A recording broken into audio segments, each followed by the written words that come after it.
జై శ్రీమన్నారాయణ. సుదర్శనవాణి పరిపూర్ణ వాస్తు కార్యక్రమానికి స్వాగతం. ప్రశ్న: గృహం యొక్క ద్వారములు వాటి ఫలితాలు. హెడ్డింగ్: గృహం యొక్క ద్వారములు వాటి ఫలితాలు. ఈ విషయంలో మనం ఇంతకుముందు ఒక వీడియోలో చెప్పుకున్నాం. అసలు గృహంలో ద్వారాల లక్షణం ప్రకారంగా వాటిని వేటిని ద్వారంగా మనం అన్వయం చేసుకోవాలి, వేటిని మనం సంఖ్యాపరంగా చూసుకోవాలి అనేది మనం చెప్పాము. అయితే ఈ ద్వారాల యొక్క సంఖ్యకు ఆధారంగా ప్రతి సంఖ్యకు ఒక ఫలితం అనేది మనకు శాస్త్రంలో ఇచ్చారు, ప్రమాణాలు ఉన్నాయి. అందులో ముఖ్యంగా మొట్టమొదటిగా ఒక ద్వారం ఏర్పాటు చేస్తే, ఒక ద్వారం ఉంటుందా సార్ అంటారు. ఎందుకు ఉండదు? పూరి గుడిసెలో ఏకనిట్రాడిలలో ఒకటే ద్వారం ఉంటుంది. ఆ గుడిసెలో లోపలికి వెళ్తాం ఒకటే ఉంటుంది, రావటం ఒకటే ఉంటుంది. ఒక ద్వారం ఉండటం వల్ల ఎటువంటి ఇబ్బంది లేదు, ఏర్పాటు చేయవచ్చు. బేసి సంఖ్య అయినా ఒక ద్వారానికి ఇబ్బంది లేదు. రెండవది, రెండు ద్వారాలు ఉంటే, చిన్న చిన్న ఇళ్ళు, ఒక గది ఇళ్ళు, రెండు గదులు ఇళ్ళు ఉన్నట్టయితే, రెండు ద్వారాలు కనుక ఉన్నట్టయితే, ఆ రెండు ద్వారాలు కూడాను ఉన్నట్టయితే శుభ సూచకంగా మనం భావించవచ్చు. రెండు ద్వారాలు ఉంటే శుభ సూచకం అంటాడు, ఒక ద్వారం ఉంటే విశేష రాజయోగం అంటాడు. ఇది అక్కడి నుంచి మనకు సంఖ్యాపరంగా ఒక్కొక్క సంఖ్యకు ఒక్కొక్క ఫలితం అనేది ఉండడం జరుగుతుంది. ఇప్పుడు మూడవ ద్వారం కనుక ఉన్నట్టయితే శత్రువృద్ధి అంటే ఏంటి? శత్రువులు మనకు పెరుగుతూ ఉంటారు. గృహంలోకి వచ్చిన దగ్గర నుంచి మన ఇంట్లో వాళ్ళే మనకు శత్రువులు అవుతూ ఉంటారు. చాలా మంది చెప్తుంటారు, ఇంట్లో వాళ్ళే నన్ను అరుస్తున్నారు సార్ అంటే. ఒక్కొక్కడు ఒక్కొక్క గదిలో కూర్చుంటారు, కొన్ని గృహాల్లో చూస్తుంటాను నేను. కాబట్టి 3 ద్వారాలు ఉంటే శత్రువృద్ధి అంటాడు. సరే, అది బేసి సంఖ్య. తర్వాత సంఖ్య 4 ద్వారాలు ఉంటే విశేషమైనటువంటి ఆయుర్దాయము, దీర్ఘాయువు.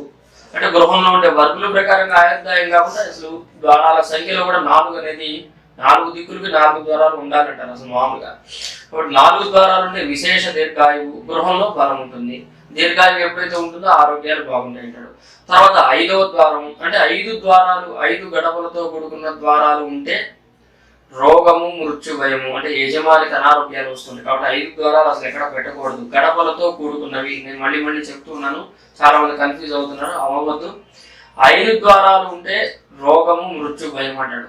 తర్వాత సంఖ్య సరి సంఖ్య 6 ద్వారాలు ఉంటే కనుక మనకి ఏం చెప్తున్నారు శాస్త్రంలో? పుత్ర లాభము, పిల్లల విషయాల్లో అభివృద్ధులు బలంగా ఉంటాయి, పిల్లల వల్ల మనకి ఎటువంటి ఆటంకాలు ఉండవు. 6 ద్వారాలు ఉంటే విశేషమైన పుత్ర లాభంగా చెప్పుకోవచ్చు. తర్వాత సంఖ్య 7 బేసి సంఖ్య అందరికీ తెలిసిందే. 7 ద్వారాలు కనుక గృహంలో ఉంటే మృత్యువు, అది కూడా కొంత అనారోగ్యపరమైన సమస్యలు తీసుకొస్తూ ఉంటుంది. ధన నష్టం కూడా దాంట్లో మనకి యాడ్ చేస్తున్నారు శాస్త్రంలో. కాబట్టి 7 ద్వారాల సంఖ్య కూడా మంచిది కాదు. తర్వాత 8 సౌభాగ్యము, 8 సంఖ్య అనేది సౌభాగ్యం, 8 మంచిది అని అంటున్నారు. తర్వాత 9 ద్వారాలు ఉంటే కనుక బేసి సంఖ్య కాబట్టి 9 ద్వారాలు ఉంటే అగ్నిభయము. అగ్నిభయం అంటే ఇంట్లో ఎప్పుడు కూడాను ఆ యొక్క అగ్నికి సంబంధించినటువంటి ప్రాబ్లమ్స్ అనేది మనం ఫేస్ చేస్తూ ఉంటాం. కాబట్టి అగ్నిభయంగా చెప్పుకుంటున్నాం. కాబట్టి 9 ద్వారాలు అనేది మనకు మంచిది కాదు. తర్వాతది సరి సంఖ్య శూన్య ఫలం ఇచ్చేది 10 సంఖ్యలతో కూడుకున్న ద్వారాలు. 10 ద్వారాలు కూడా స్త్రీ నాశనము, చోరభయం, దొంగలు పడుతూ ఉంటారు ఇళ్లలో. కొన్ని గృహాలు ఉంటుంటాయి, ఇల్లు కట్టి శంకుస్థాపన చేస్తారు, గృహప్రవేశం అయిపోయిన తర్వాత గృహప్రవేశం రోజే దొంగలు పడతాం మొదలు పెడతారు. ఆ రోజున గొలుసుపోయింది అంటారు, ఇంకోటి ఏదో జరిగిందంటారు. 10 సంఖ్యలు అంటే ఈ 10 సంఖ్య ఎక్కడ వస్తుందంటే పెద్ద గృహాలకు 10 సంఖ్య వెళ్తూ ఉంటుంది. కాబట్టి 10 సంఖ్య రానికుండా మనం చూసుకోవాలి. తర్వాత 11 విశేషమైనటువంటి నష్టాలు జరుగుతూ ఉంటాయి, దరిద్రం అనిపించే లక్షణాలు ఎక్కువ ఉంటాయి ఆ యొక్క గృహాల్లో. కాబట్టి 11 ద్వారాల సంఖ్య కూడా మంచిది కాదంటాడు. తర్వాత 12 ద్వారాల సంఖ్య 12 అనేది శత్రుజయము. శత్రుజయం అంటే మనకు ఎవరు కూడాను ఎదురు లేకుండా ఉండే విధంగా మన యొక్క కార్యక్రమాలను కూడా దిగ్విజయంగా నడుస్తూ ఉంటాయి. కాబట్టి 12 సంఖ్య అనేది పూర్వంలో మనకు మండువా ఇళ్ళు కట్టినప్పుడు, పెద్ద పెంకుటి ఇళ్ళు కట్టినప్పుడు 12 ద్వారాలు ఉండేవి.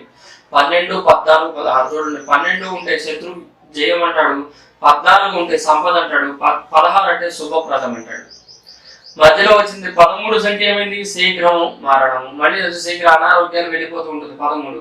15 వస్తే కనుక శూన్య ఫలమే, ఇంకా అసలు ఏమి ఉండదు ఆ ఇంట్లో. కాబట్టి ఈ నెంబర్ ప్రకారంగా, ద్వారాల లక్షణాల ప్రకారంగా ద్వారాలను కౌంట్ చేసుకొని మేము గృహాల్లో గృహపరంగా ఉండే ద్వారాలలో ఉండే లోపాలను మనం సరి చేసుకోవాలంటే ఈ సూత్రాలన్నీ మనం పాటించాలి. వీటితో పాటుగా గృహంలో మిగతా నియమాలు, నేను ఏదైతే అన్ని వీడియోలు, మనం సుమారుగా 1600 వీడియోలు ఉంటాయి యూట్యూబ్లో, అన్ని వీడియోలో ఉండేటువంటి సూత్రాలన్నీ కూడా కొన్ని ఉన్నా కానీ మనం రికవరీ చేసుకునే విధంగా నిర్మాణాలు ఏర్పాటు చేసుకోవడం మంచి పద్ధతి. జై శ్రీ.